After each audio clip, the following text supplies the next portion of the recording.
सबका साथ सबका विकास।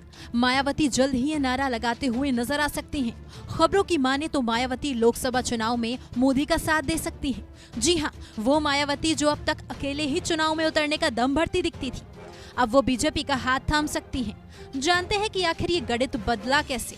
पिछले लोकसभा में बीएसपी के 10 विधायकों ने जीत हासिल की थी, जहां बीजेपी को हार का सामना करना पड़ा, जिसके चलते ये दोनों पार्टियां चुनाव के मैदान में साथ उतर सकती हैं। पर आखिर ये चुनाव की तैयारी इतने जोरों से चल क्यों रही है, ये हम आपको बताते हैं। दरअसल 2024 लोकसभा चुनाव नजदीक आ रहे हैं और पिछले 2 सालों से बीजेपी जीत का परचम लहरा रही है।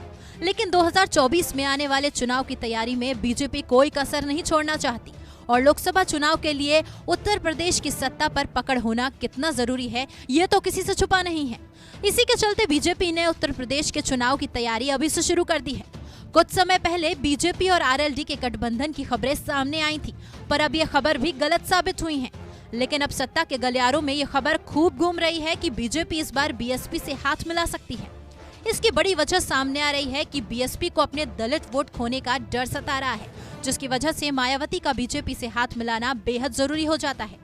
हालांकि मायावती ने औपचारिक रूप से यह बयान जारी कर रखा है कि न तो वो इंडिया अलायंस के साथ हैं और न ही एनडीए के साथ। वहीं जीत को पक्का करने के लिए बीजेपी पूरब से लेकर पश्चिम तक पूरी तैयारी के साथ मैदान में उतरना चाहती है।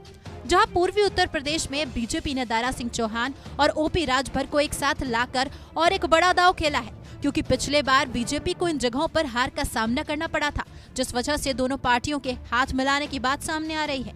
तो वहीं पश्चिमी उत्तर प्रदेश में पकड़ बनाने के लिए मुस्लिम वोट बैंक को भी जीतने की तैयारी बीजेपी ने शुरू कर दी है।